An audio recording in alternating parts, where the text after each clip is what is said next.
আসসালামু আলাইকুম। আমি মুক্তা আছি আপনাদের সাথে। দেশ ও দেশের বাহিরে যে যেখান থেকে ভিডিওটি দেখছেন, আশা করছি সকলে আল্লাহর রহমতে ভালো আছেন। আমিও আলহামদুলিল্লাহ ভালো আছি। দুপুরের রান্নাবান্না দিয়েই ভিডিওটা শুরু করেছি। রাতের কাজকর্ম পর্যন্ত সবটুকু অংশই আজকের ভিডিওতে থাকছে। আশা রাখছি পুরো ভিডিও জুড়ে সাথেই থাকবেন। বরাবরের মতো আমার আজকের ভিডিওটাও আপনাদের ভালো লাগবে। খুব সকাল সকাল ঘরের রেগুলার কাজকর্মগুলো শেষ করে দুপুরের রান্নাটাও তাড়াতাড়ি করে নিচ্ছি 11টার মধ্যে।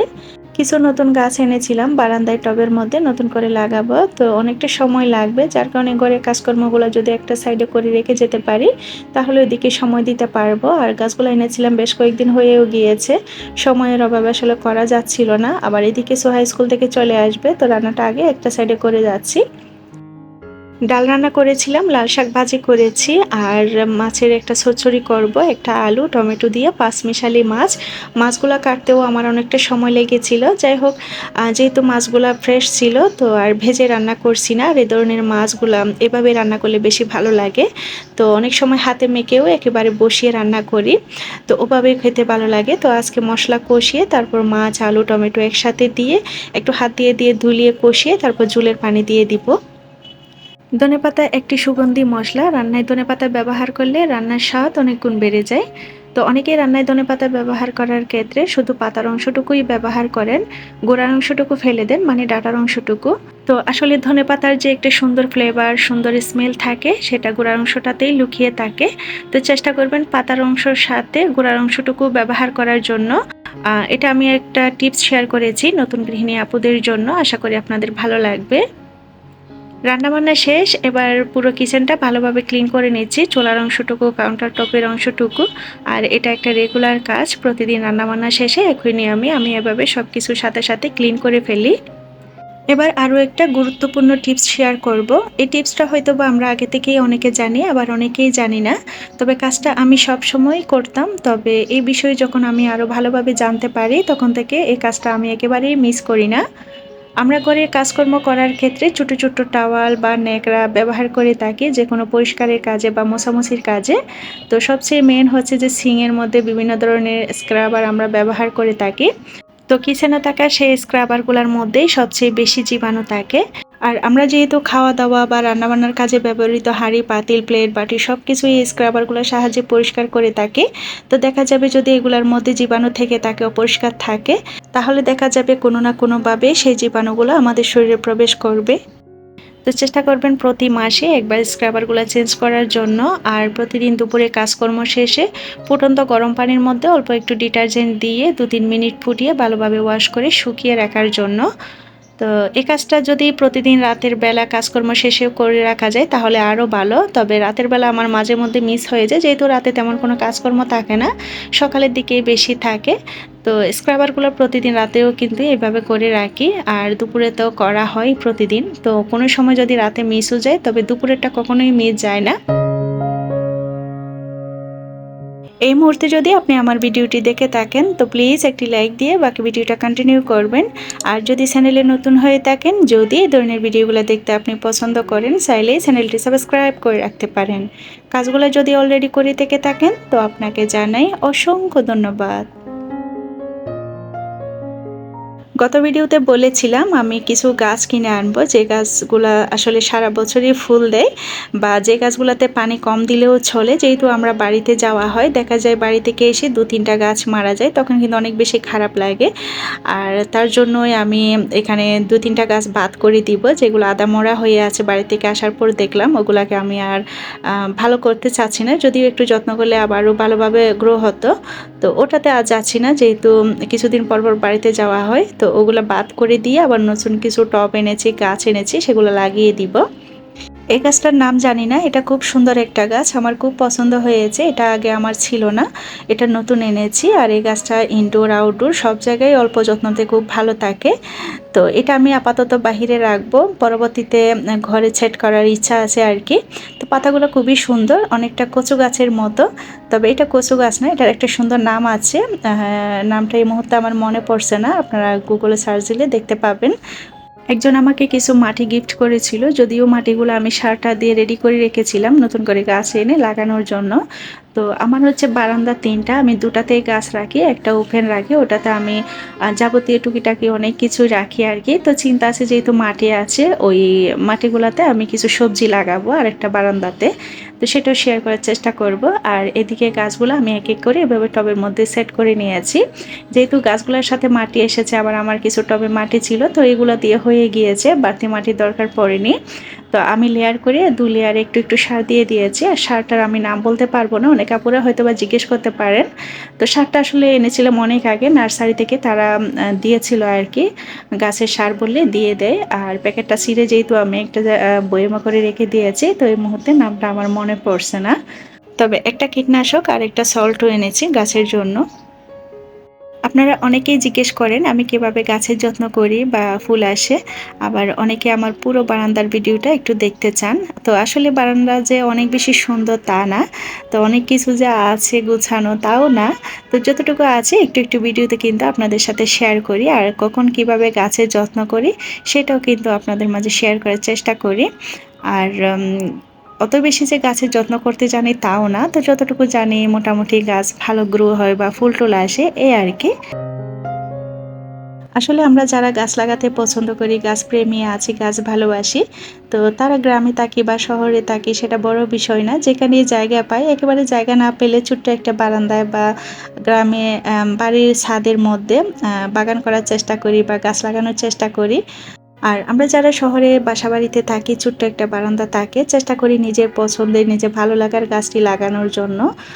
আর আমরা যারা গৃহিণীরা আছি সারাদিন বাসায় থাকি, বাইরে বের হওয়ার সুযোগ হয় না, সংসার সামলিয়ে দিন শেষে যদি 1 কাপ চা হাতে নিয়ে সেই প্রিয় বারান্দায় গিয়ে বসা যায়, 2-একটা ফুলের ছোঁয়া পাওয়া যায়, তাহলে দেখা যায় সারাদিনের ক্লান্তি দূর হয়ে মনটা অটোমেটিক ভালো হয়ে যায়। বারান্দায় গাছগুলো সেট করতে অনেকটা সময় লেগেছে, তো দুপুরে খাবারটা খেতে খেতেও একটু লেট হয়ে গিয়েছিল। এরপর কিছুক্ষণ রেস্ট করেছি, তারপর সিয়াম আসাতে উঠে পড়েছি, উঠে থাকে দুপুরের খাবারটা দিয়েছি। সেই স্কুল থেকে এসে দুপুরের খাবারটা খেতে খেতে অনেক সময় সন্ধ্যা পর্যন্ত হয়ে যায়, যেহেতু ডে শিফটে। যাই হোক, তাকে খাবারটা দিয়ে আমি নামাজ কালাম শেষ করে এবার চলে এসেছি কিচেনে। আজকে পিৎজা তৈরি করব। আর পিৎজার ডোটা আমি আগেই তৈরি করে রেস্টে রেখে দিচ্ছি, তবে বানাবো আরও কিছুক্ষণ পরে। সন্ধ্যার দিকে গৃহিণীদের অনেক ধরনের কাজ থাকে, একটা সংসারে আসলে কাজের কোনো শেষ নেই, সেই সাথে যদি ছোটো ছোটো বাসায় বাচ্চা থাকে তাহলে তো একটার পর একটা খাবার তৈরি করা, সেখানে কিন্তু অনেকটা সময় চলে যায়। আর আজকে পিৎজাটা একটু বেশি করেই তৈরি করব, পরবর্তী দিনে বাচ্চাদের টিফিন সহ যেন চালিয়ে দিতে পারি। এখানে 3টা মুরগির মাংস নিয়েছি, বুকের মাংস, আর এগুলো ছোট ছোট পিস করে কেটে আমি পিৎজায় দেওয়ার জন্য রান্না করে নিব। আর এখানে আমি একটু বেশি করে মুরগির মাংসটা রেডি করে নিচ্ছি, কিছুটা ডিপ ফ্রিজে সংরক্ষণ করব, পরবর্তী সময়ে কোনো সময় পিৎজা তৈরি করলে যেন ব্যবহার করতে পারি। আবার চাইলে বার্গার বিভিন্ন ধরনের আসলে এই চিকেনটা দিয়ে বিভিন্ন আইটেম তৈরি করা যাবে। পিৎজা বানানোটা আমার কাছে খুবই সহজ মনে হয়, আর খুবই ভালো লাগে এই পিৎজাটা তৈরি করতে। জাস্ট ডোটা যদি পারফেক্ট হয় তাহলে উপরের উপকরণগুলা যে যার পছন্দ অনুযায়ী দিয়ে দিতে পারে। গত ভিডিওটা দেখে আপুরা কমেন্ট করেছিলেন যেন বিকাল থেকে রাতের কাজের অংশটুকু শেয়ার করি, তো যার জন্য আমি চেষ্টা করেছি। যদিও কাজের নিয়ম একই থাকে, তবে কাজের ধরন কিন্তু ভিন্ন থাকে। যেমন আজকে বিকালে আমি পিৎজা তৈরি করছি, তবে প্রতিদিন তো আর এই কাজটা করা হয় না, এক এক দিন এক একটা নাস্তার আইটেম বাচ্চাদের জন্য তৈরি করা হয়। আবার বাচ্চাদের টিফিন তৈরি করে রাখি, অনেক সময় টিফিনটা তৈরি করে রাখি না, অনেক সময় কেনা কোনো কিছু দিয়ে কিন্তু বিকালের নাস্তা চালিয়ে দিই বা বাচ্চাদের টিফিন চালিয়ে দিই, এভাবে আসলে করা হয়। তো একদিনের মতো আসলে প্রতিদিন যায় না, তো একদিনের কাজের অংশটুকুই আপনাদের মাঝে শেয়ার করছি। এদিকে চিকেনটাও আমি ম্যারিনেট করে রেখে দিয়েছি, আর কী কী উপকরণ দিয়েছি আমি ভিডিওতে দেখিয়ে দিয়েছি। এবার দুপুরে যে রেস্ট করেছিলাম, মা মেয়ে 3জন, সিয়াম আর সিয়ামের বাবা তো বাহিরে থাকে, তো আমি সোহা ছোটো বাবু আমরা হচ্ছে আমার বেডরুমে এখানেই রেস্ট করি। বাকি রুমগুলো তেমন গোছাতে হয় না, দিনে একবার গোছালে হয়ে যায়, তবে আমার এই বেডরুমটা দিনে 2-3 বার গোছানো লাগে। তো এবার গুছিয়ে নিয়েছি, আবার রাতে শুতে যাওয়ার আগে আরও একবার গুছিয়ে নিব, মানে 3 থেকে 4 বার গোছানো হয় আর কি। আর বিছনা এলোমেলো থাকলে একদমই ভালো লাগে না। তো যাই হোক, এবার মাগরিবের আজান পড়ছে, আর আমি দরজা জানালাগুলো সব বন্ধ করে দিয়ে পুরো করে লাইট জ্বালিয়ে দিব, এবং মাগরিবের নামাজ শেষ করে তারপর যে রুমে আমরা থাকবো সেই রুমে লাইট জ্বালিয়ে বাকি লাইটগুলো আবার অফ করে দিব। আমরা মুসলিম হিসাবে মাগরিবের আজানের সময় দরজা জানলা বন্ধ করে দিতে হয়, না হয় দুষ্টজন ঘরে প্রবেশ করে। আর ফজরের নামাজের পর মানে আজানের পর দরজা জানলা যতটুকু সম্ভব খুলে দিতে হয়, এতে করে ঘরে রহমত বরকত আসে।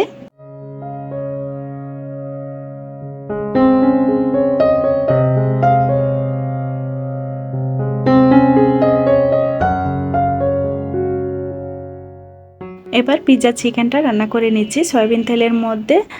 জাস্ট চিকেনগুলো দিয়ে একটু ভাজা ভাজা করে নিব। আর চিকেন থেকে পানি বের হবে, সেই পানিতে চিকেনটা সিদ্ধ হয়ে যাবে। অত বেশি রান্না করতে হবে না, যেহেতু ব্রয়লার মুরগি খুব সহজে রান্নাটা হয়ে যাবে। আর যেহেতু ম্যারিনেট করে রেখেছিলাম আর একটু কর্নফ্লাওয়ার ব্যবহার করেছিলাম, তো চিকেনটা রান্না হতে বেশি সময় লাগবে না, 10 থেকে 15 মিনিটের মধ্যে হয়ে যাবে। আর পানিটা শুকিয়ে একটু ভাজা ভাজা করে নিব।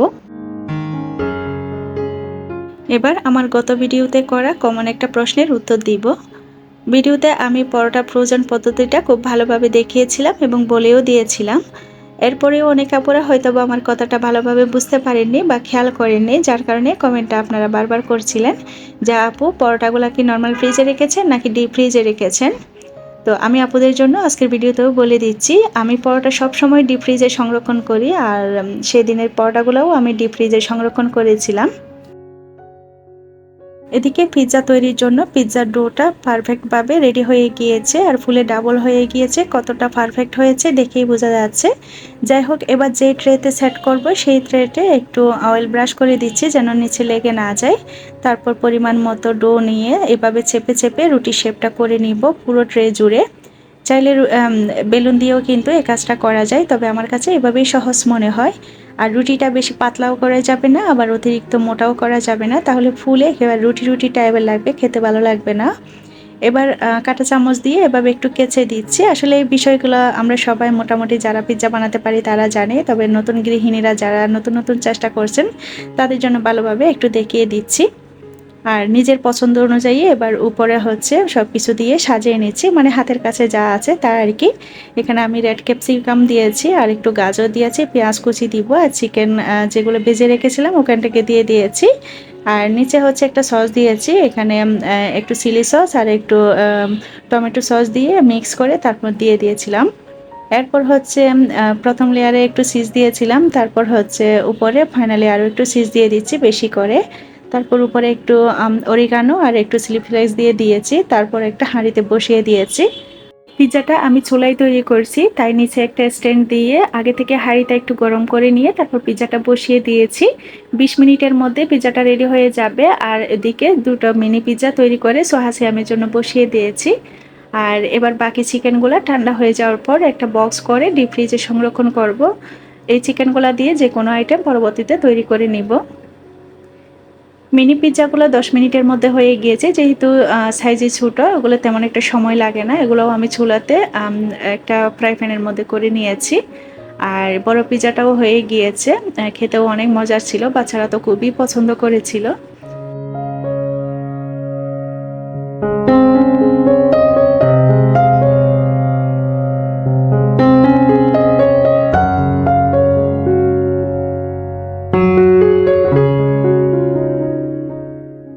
আমার ছোট ছানাটা চেয়ারের উপর মোড়া নিয়ে বসে পড়েছে পিৎজা খাওয়ার জন্য, দেখিয়ে দিচ্ছে সে কোনটা খাবে। তবে সে তো এখনো এই ধরনের খাবারগুলো খেতে পারে না, সে উপর থেকে একটা দুটো চিকেন নিয়ে একটু একটু কুটে কুটে খেয়েছে।